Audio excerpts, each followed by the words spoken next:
welcome to Focus on B, the video series where I spend about 20 or so minutes playing and talking about a game that I've got some thoughts on, and this is flOw. This is a game that was initially a browser game, I believe, that was then released for basically all of PlayStation's platforms. So the PSP, Vita, PS3, I think it was also on PS4. And I swear to God, I remember playing this game on PC, but not as a browser, as a download. Seriously, I remember actually installing this game to my hard drive and playing it like a conventional, install and play type game. I swear to God. It's weird because I can't find any evidence of that being the case, but anyway, what kind of game is this? Well, remember the early stages of Spore, right? Which was apparently a massive disappointment. I kind of like Spore a little bit, at least back when I played it. Haven't played it in a while, probably won't like it much anymore because of my change in taste. But anyway, yeah, it's basically like the early stages of Spore, but it's like the whole game. And it has a very, very simple set of mechanics. You basically press any button to give yourself a speed boost. You can pause the fuck? Oh, that's interesting. Wait. Let me try this again. Let's hit the start button, I guess, because I'm playing this on a real PSP. Oh, it sends you back up here, and then it goes down. So that's interesting. So you can go back up a level. So basically the game has a layering system, as you can see. With each of these red things that you collect, you go down a layer. You can also go back up. Have you ever played Osmo? It's in a similar vein to Osmo. It's one of those relaxed, very cool color palette type games with this really reverby music where you have to make your character grow in some way. So at Osmo, that was kind of like a not cancerous version of those like IO games, like Agario. Remember that one? Remember that? I was a kid when that game was new. Jesus Christ. Anyway, yeah, it was kind of like that, but it was actually a puzzle game with real mechanics. This is kind of like Sliver.io in a way, but again, it's like an actual video game and not stupid.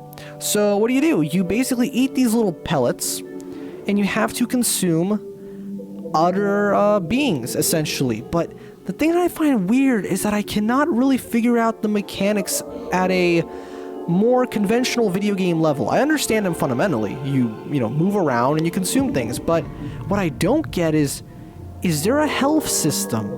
I still don't seem to understand that, because occasionally I will be sent back up a level and it'll feel as if I'm taking damage or something. Look at that. See, that'll happen.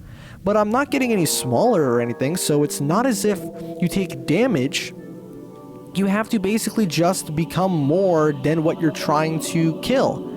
It's basically a kill or be killed type game, but you never really get killed. I've never died in this game. I don't even know if you can die. Maybe that's besides the point, because this is one of those fitting for the PSP. In fact, I've always associated PlayStation with this. It's one of those Zen games. I don't know why, but I've always associated Zen with PlayStation as a brand. Like if Microsoft is Gears of War and Forza and fucking angry military men, PlayStation is like Gran Turismo with the cool jazz music and games like this, or Flower, right? Or something like, what was that game called? Eco, I believe? Yeah, that was a great game too. There's a lot of these kind of incredibly spiritual-esque experiences available on PlayStation systems, wasn't Eco, not Eco, but wasn't Shadow of the Colossus eventually ported to other systems? I don't remember, man.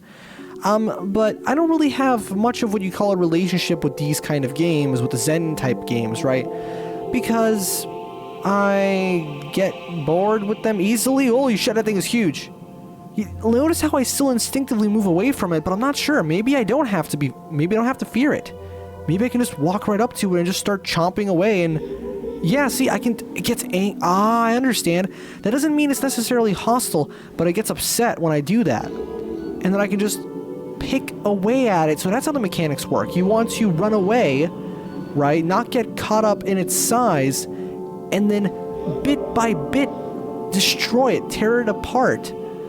What's funny is this is one of those games where, it's going to sound really weird, but this is one of those games where I kind of feel like you become the monster, so to speak, because eventually you become huge as well, and you start just devouring everything, and there's other big things trying to take you down. It almost feels like you're the villain.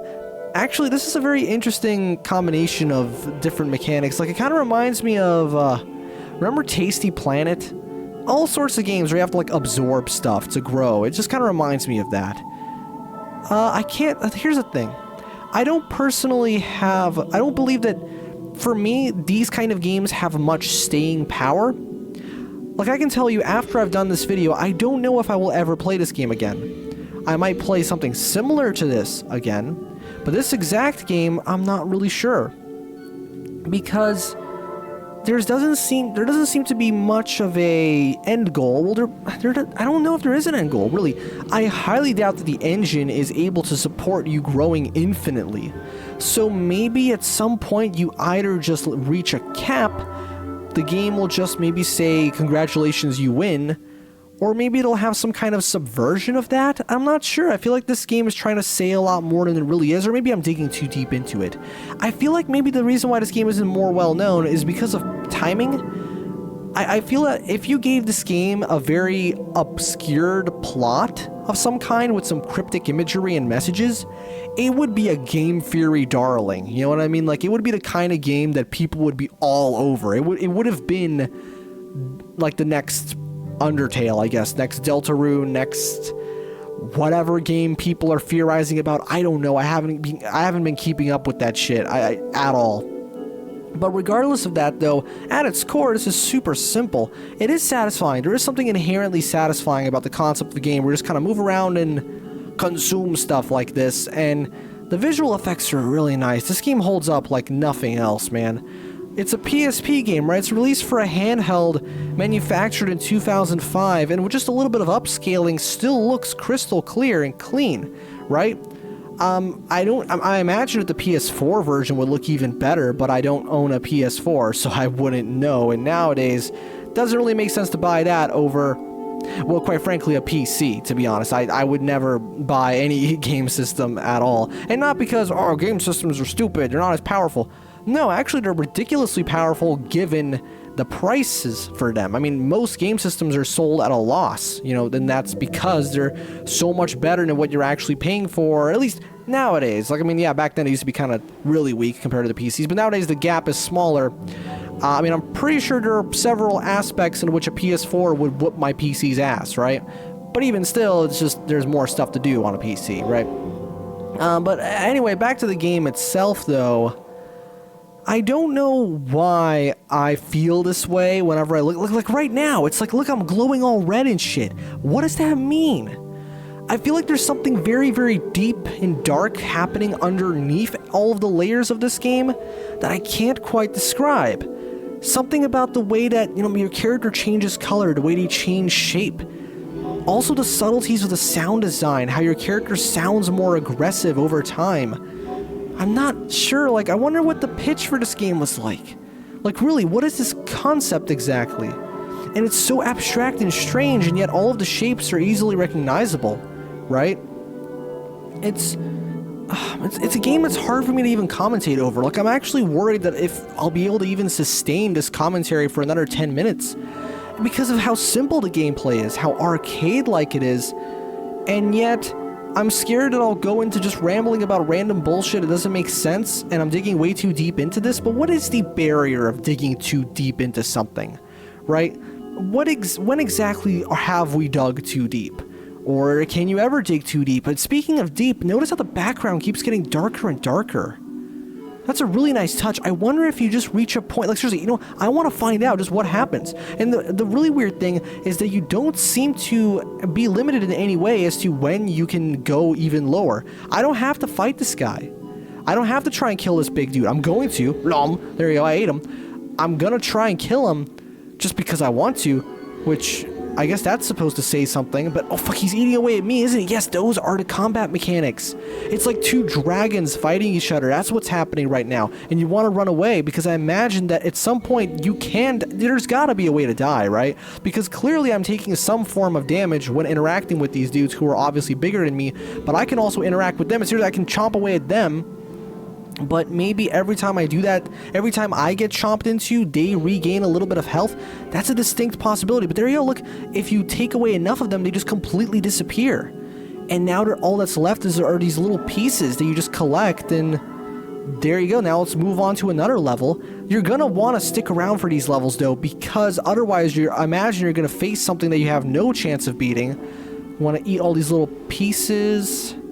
I wonder why the IO craze was so big. Well, I know why. It's because of there's an inherent animalistic quality to games where you consume to get more power. It's so raw and primal.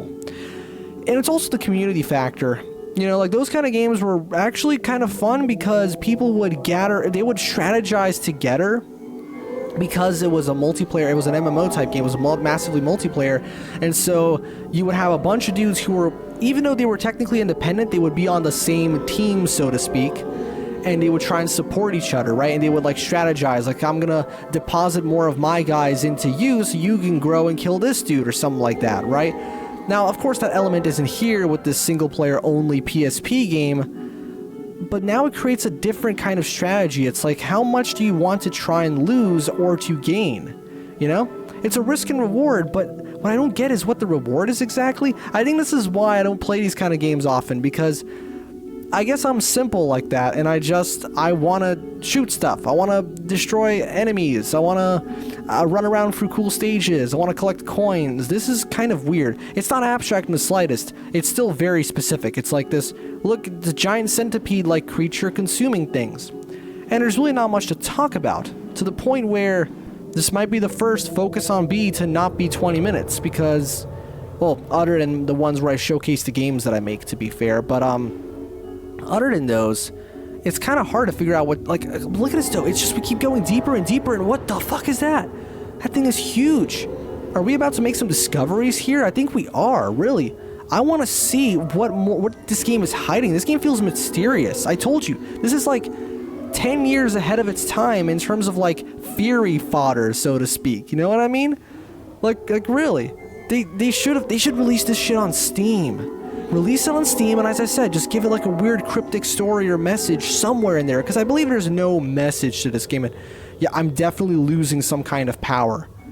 So there is a challenge factor. I imagine that I will die if I'm not strategic here, because look at how big this guy is. He's huge. And because the forms are so abstract, the shapes, they're able to make these enemies just scale to endless amounts, because they don't have to make higher resolution textures or whatever. They can just be shapes that just get bigger and bigger. Which is why I always found it really funny when people make these videos of, like, pretending that it's some massive discovery, that the intro, the logo for the PS1 was 3D all along. It's like, yeah, every time I emulate a game at a higher than native resolution, I can tell it's 3D because it scales. It looks sharper. Duh. It wouldn't do that if it were 2D. But anyway, am I about to die? Oh, shit. Okay, I got sent back up one level. So maybe if you take too much damage, you start getting sent back more levels. This is a very interesting way to handle punishment. I've always been a fan of games where they have like a soft punishment kind of system, where you never necessarily die, but you do lose minuscule amounts of progress.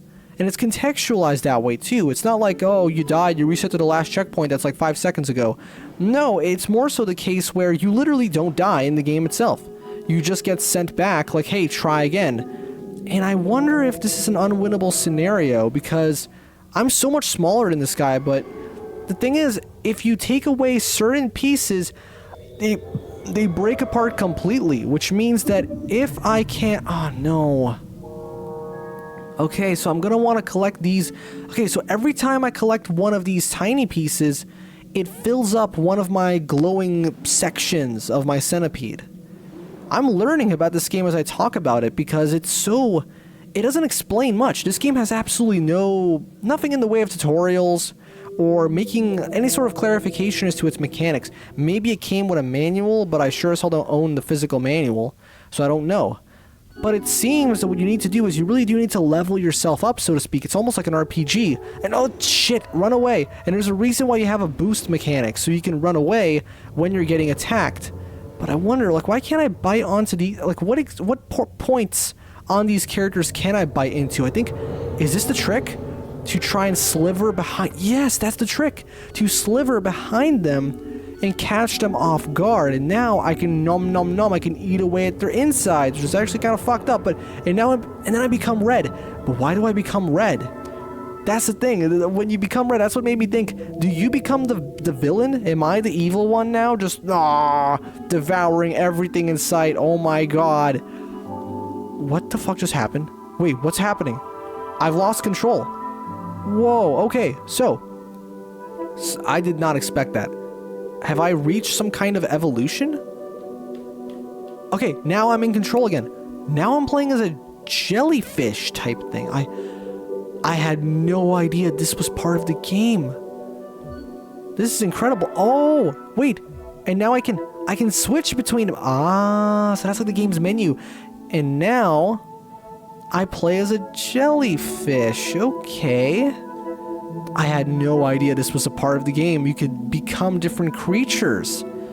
Well, we just learned something. That's really cool because it doesn't even take that long. It only took 15 minutes. And now I'm playing as something different. Maybe this game has more to it than we once thought. Also, is it just me, or do the pieces that are connected to me kind of look like treble clefs? I know I'm a musician, shut up, but like really, it kind of looks like it. Wow. Okay, this game is kind of surprising me. Can I still boost? No, I can't boost. I can spin my thing around though. I can spin my aura. See? I wonder what kind of effect that has on the gameplay. Like, what is that gonna mean for me? Is that like an attack? Wow. Okay, I gotta admit, the sense of discovery. And now I have to kill more of my kind. Oh, wait a second. Did this game just get really dark? Like, the whole point is that you're killing those like you. Oh, wow. This game is a meta commentary on society. Am I right? We live in a society. No, but really, though, this is becoming weird. I did not expect this video to go in this direction, because I didn't expect this game to change like this, but this is cool. Still, I'm probably not going to play it for much longer, but I'm glad I played for as long as I did. And in just 15 minutes, we reveal so much about what this game is like. You know, I think more games do need to be a little more cryptic, a little bit more, not necessarily cryptic in terms of their stories or whatever, because we have enough of that. FNAF. Well, when was the last real FNAF game? It was like 10 years ago. But anyway, no, what I actually mean is more so the fact that mechanics, you know, they can be explained and they should be explained, but something should be left up to the player to discover, because look at that, I had no idea this would happen. This is really cool. It's such a pleasant surprise. Now, it is risky, of course, because if the surprise isn't pleasant, then it just becomes shitty game design, but still, I'm I was very surprised by this game. I didn't expect any of the things that happened today to happen. Oh, shit, no, go back down. No, stop going back up. That is a little bit annoying, though. You have to... Now I gotta find another one of those red ones so I can go back down and blah, blah, blah. Oh my god, okay, this game has totally exceeded... Well, I wouldn't say exceeded my expectations, but subverted them for sure. I was not expecting a game like this. Wow, I think I'm just gonna end it right there. This was a weird journey, okay. So anyway, this has been Focus on B, the video series where I spent about 20 or so minutes playing and talking about a game that I've just developed some brand new thoughts on. And this has been flOw. Various PlayStation systems, 2006.